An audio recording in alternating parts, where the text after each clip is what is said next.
نظارہ شفق کی خوبی زوال میں تھی، چمکا کے اس پری کو تھوڑی سی زندگی دی۔ تو اقبال فرماتے ہیں کہ جب سورج غروب ہو جاتا ہے، شفق کا مطلب ہے یہاں پہ جب سورج غروب ہونے کو شفق کہتے ہیں، ٹھیک ہے۔ تو جب سورج غروب ہو جاتا ہے، ہاں، تو کیا ہوتا ہے؟ تو اس وقت آسمان کے کناروں پر ایک سرخی ظاہر ہوتی ہے جس کو شفق کہتے ہیں، اور شفق کے سمے یا شفق کے وقت کی خوبی جو اسی میں ہے کہ وہ جلد غائب ہو جاتی ہے، اس لیے اس پری کو بہت تھوڑی عمر دی۔ تو یہاں پہ کہنے کا مطلب ہے کہ ہر ایک چیز کو اللہ میاں نے الگ الگ جو ہے صفات سے نوازا ہے، الگ الگ خصوصیات سے نوازا ہے۔ شفق کی علامہ اقبال رحمۃ اللہ علیہ نے یہاں پہ بات کی ہے۔ شفق ہم اس وقت کو کہتے ہیں جب سورج ڈوبنے کی کوشش کرتا ہے، تو جب وہ اس وقت کا جو سمے ہوتا ہے، وہ جو آسمان پہ جو ہے تھوڑی سی وہ سرخی جو ہے ظاہر ہوتی ہے، تو اس وقت کو ہم جو ہے شفق کہتے ہیں۔ تو اس شفق کی جو عمر ہے وہ اللہ میاں نے اتنی زیادہ نہیں دی ہے، وہ بہت کم دی ہے۔ تو اس لحاظ سے جو ہے وہ پھر سورج جو ہے ڈوب جاتا ہے، یعنی چمکا کے اس پری کو تھوڑی سی زندگی دی، اسی لیے اس پری کو جو ہے بہت تھوڑی عمر دی ہے۔ تو یہ جو ہے یہ ہم اب تک 10 بند کی جو ہے تشریح کر چکے ہیں۔ یہاں سے ہے 11واں بند، جو آپ دیکھ سکتے ہیں، یہ والا 11واں بند ہے۔ رنگیں کیا سحر کو باقی دلہن کی صورت، رنگیں کیا سحر کو باقی دلہن کی صورت، پہنا کے لال جوڑا شبنم کو آرسی دی، شبنم کو آرسی دی۔ تو یہاں پہ ہم دیکھ سکتے ہیں جو آرسی ہے، آرسی کا کیا مطلب ہے؟ آرسی ہم کہتے ہیں وہ زیور جو عورتیں ہاتھ کے انگوٹھے میں پہنتی ہیں، اس میں ایک شیشہ جڑا ہوا ہوتا ہے، یتھ اس کشر پہ واج ہند کرانک ونا چھ پیٹھس لگائت آسان، ٹھیک ہے۔ ہاں، تو یہ جو ہوتی ہے اس کو ہم آرسی کہتے ہیں، یعنی رنگی کیا سحر کو باقی دلہن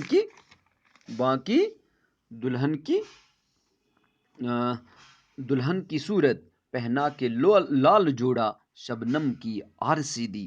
اقبال فرماتے ہیں کہ رات کے بعد اس کی تاریکی کو ختم کر کے صبح کو خوبصورت دلہن کی طرح رنگین کر دیا، اور اسے سرخ رنگ کا لباس پہنا کر شبنم کی آرسی دے دی۔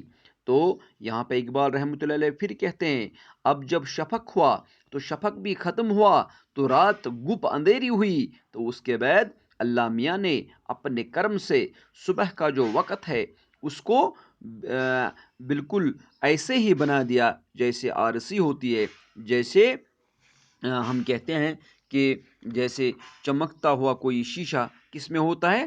عورت کے ہاتھ کے انگوٹھے میں جو انگوٹھی ہوتی ہے اس میں جو شیشہ جڑا ہوا ہوتا ہے، بالکل اسی طرح صبح کو پھر چمکا دیا، یعنی صبح کو جو وقت ہے اللہ میاں نے اس کو اپنی الگ خوبصورتی عطا کی۔ ہاں، تو اس میں کیا ہے کہ جب ہم صبح کے وقت بھی دیکھتے ہیں تو صبح کے وقت بھی جب سورج طلوع ہونے کو ہوتا ہے تو اس کا جو رنگ ہوتا ہے وہ بالکل سرخ ہوتا ہے، اس لحاظ سے جو شبنم ہے اس کو اسی رنگ کا جو ہے جوڑا پہنا دیا، تو اس کو شبنم کو لال بنا دیا، یعنی خوبصورت بنا دیا۔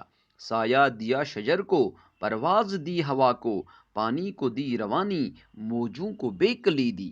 اور کیا کیا اللہ میاں نے؟ دیکھیے، اللہ اقبال فرماتے ہیں کہ اللہ نے کائنات میں ہر شے کو جدا گانا خاصیت دے دی۔ درخت کو سایہ دیا ہے، ہم درخت کے نیچے بیٹھ سکتے ہیں، اس کے سائے کا مزہ لے سکتے ہیں، لیکن دوسری طرف آپ دیکھ سکتے ہو کہ ہوا کو اڑنے کی قوت دی، پانی کو چلنا اور لہروں کو بے قراری بخشی۔ بے کلی کا مطلب ہوتا ہے بے قراری، یہ جو بے کلی ہے یہاں پہ اس کا مطلب ہوتا ہے بے قراری۔ تو لہروں کو کیا دی؟ لہروں کو بے قراری دی۔ ہاں، تو اس لحاظ سے یعنی ہر ایک چیز کو اللہ میاں نے الگ الگ خصوصیت سے نوازا ہے۔ ہاں یہ امتیاز، لیکن ایک بات ہے ہماری، جگنو کا دن وہی ہے جو رات ہے ہماری۔ ہاں اقبال فرماتے ہیں کہ خدا نے دنیا میں ہر شے میں کوئی نہ کوئی دلکشی، حسن اور خاصیت رکھی ہے، لیکن یہ فرق اور اختلاف ہمیں نے قائم کیے ہیں۔ حسن اور خوبصورتی ہر جگہ ایک ہے، مگر ان کے جلوے مختلف ہے۔ جگنو کا دن وہی ہے جسے ہم رات کہتے ہیں۔ یعنی اقبال رحمۃ اللہ علیہ فرماتے ہیں کہ اللہ پاک نے اپنے نور سے ہر شے میں کوئی نہ کوئی خصوصیت ضرور رکھی ہے، اور ہر شے کی جو دلکشی ہے، حسن ہے اور خاصیت ہے، وہ جداگانہ ہے۔ اور ان سب یہ جو حسن ہے، خوبصورتی ہے اور مختلف قسم کی خصوصیات ہے، ان کے پیچھے صرف ایک ہی نور ہے، یعنی جیسے ہم دن جب چمکتا ہے تو ہمارے لیے وہ دن ہوتا ہے، تو جگنو کے لیے دن وہی ہے جو رات ہے، کیونکہ وہ رات کو ہی چمکتا ہے۔ تو جو ہمارے لیے رات ہے وہ جگنو کے لیے دن ہے، کیونکہ ہم رات کے اندھیرے میں ہوتے ہیں، جبکہ جگنو اس وقت چمکتا رہتا ہے۔ تو اس سے ہم یعنی کہ اللہ میاں نے ہر ایک کو الگ الگ خصوصیت سے نوازا ہے، اور اس ہر ایک خصوصیت کے پیچھے ایک ہی نور جو ہے وہ پوشیدہ ہے، اور وہی وحدت میں، اسی سے مطلب ہے کہ وحدت میں کثرت کا جو مطلب ہے وہ یہی چیز ہے کہ یہ کثرت میں وحدت کا مطلب جو ہے وہ یہی چیز ہے، یعنی چیزیں مختلف ہے اور جو پیدا کرنے والا ہے وہ ایک ہے، جس کا ظہور ان سب چیزوں میں ہے وہ ایک ہی ہے۔ تو اس چیز کو ہم کثرت میں وحدت کے نام سے بھی جانتے ہیں۔ تو ایک اور شعر ہے یہاں پہ، حسن ازل کی پیدا ہر چیز میں جھلک ہے، انسان میں وہ سخن ہے، گنچے میں وہ چٹک ہے۔ تو یہاں پہ ہم کہہ سکتے ہیں کہ سخن جو ہے، سب سے پہلے ہم کہہ سکتے ہیں کہ یہاں پہ ہم یہ دیکھ سکتے ہیں کہ سخن ہم کس چیز کو کہیں گے۔ سخن کہتے ہیں ہم کلام کو یا بات کو۔ اسی طرح سے یہاں پہ چٹک ہے، تو چٹک ہم کہتے ہیں پھول کھلنے سے جو خوبصورت آواز پیدا ہوتی ہے، اس سے بھی چٹک کہتے ہیں، یا چمک دمک کو ہم خوبصورتی کو، چمک دمک کو ہم چٹک کہہ سکتے ہیں۔ تو حسن ازل کی پیدا ہر چیز میں جھلک ہے، انسان میں وہ سخن ہے، گنچے میں وہ چٹک ہے۔ تو یہاں پہ اقبال رحمۃ اللہ علیہ جو ہے وہ فرماتے ہیں کہ اس دنیا میں جو بھی چیز ہے، اس میں ازل کا نور جھلک رہا ہے، یعنی یہ سب چیزیں نور مطلق سے پیدا ہوئی ہیں، اگرچہ ان کی شکلیں واضح، قطع اور اوصاف الگ الگ ہو گئے ہیں۔ اسی نور مطلق سے انسان میں بولنے کا لباس پہننا اور کلی میں پہنچا تو اس نے چٹک کی شکل اختیار کی۔ اسی نور مطلق نے انسان میں بولنے، لباس پہننے اور کلی میں پہنچا تو اس نے چٹک کی شکل اختیار کی، یعنی جس طرح بولنا انسان کا ممتاز وصف ہے، اسی طرح چٹکنا کلی کی خاصیت ہے۔